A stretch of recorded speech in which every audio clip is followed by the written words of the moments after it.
কেন বেড়া দিতেছি বুঝছ না? তোরা জোর করে আমাকে চাল গাছ খাইতে পারবি, আর আমরা কি চাই দেখো তুই তোর বোন আর তোর মা এক নম্বরে শুননি, আর তোর বাপে এক নম্বরে চোর। আমরা চাই না এসব চোর চোরটা আমাকে দিকে আসুক, তারপর স্যার আমাকে দেখতে হয়। এই জন্য আমরা বেড়া দিতেছি যাতে কোনো চোর চোরটা আমাদের ভাগের জায়গায় না আসতে পারে। তোরা তোর জায়গায় থাকবি, আমরা আমাকে জায়গায় থাকবো। ওরে বাবা রে বাবা, আমরাই মনে হয় ওই পারে যাই, হেরা মনে হয় এই পারে আসে না। আরে এখানে যে মাঝখান দিয়ে বাড়ছিস, বাথরুম পুকুর পার সব তো ওই পারে, আমরা বাথরুমে যাবো কেমনে, গোসল করব কেমনে?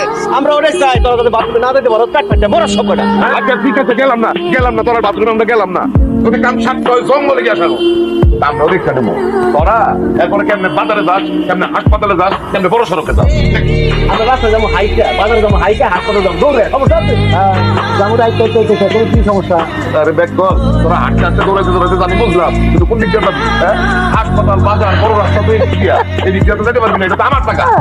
বুঝতে দেওয়া যাবে না তোরা খাই গেছে। আপনি যদি আমাকে বাজারে হাসপাতালে না যেতে দেন, আমরাও আপনাকে মেয়াকে বিয়ে হতে দিব।